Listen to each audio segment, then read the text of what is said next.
narratti mulumna batudotoko sin qabatu fatan gudda gammada ni kambira modenufa irratus kutus naqimma biti durgeko ituma fufa sin qabatu fatan gudda gammada ni kambira modenufa irratus kutus naqimma biti durgeko ituma fufa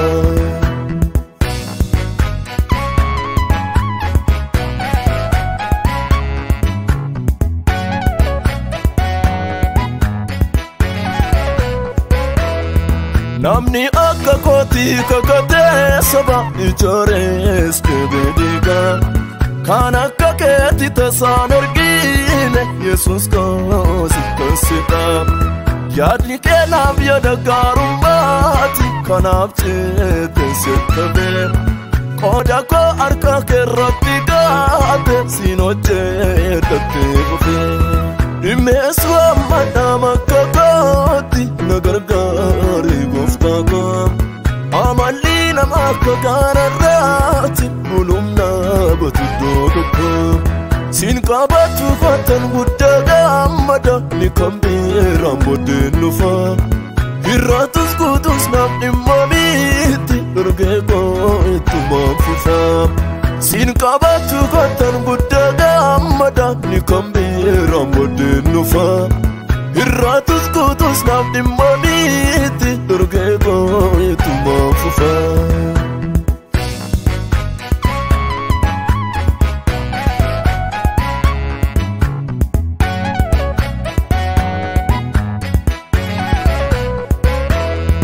kanati tole afesimane amamati nargine kanaf sitti marmaru boyisa yesus na tonala gomne kayof karona ko kesati sikofaritti daa namasi wachinde meduwatu lafa wasaga imeswa madama kakoti nagargari goftaka amalina makkararati mulumna batudotoko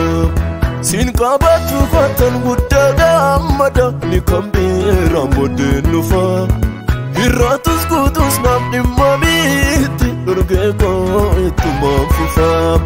sin qabatu fatan gudda gammada ni kambira modenufa irratus kutus naqimma biti durgeko ituma fufa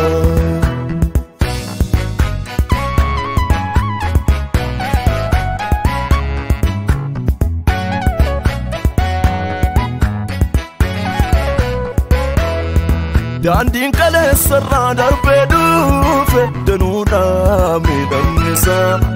si kesa ta enta gadde bale nalabgo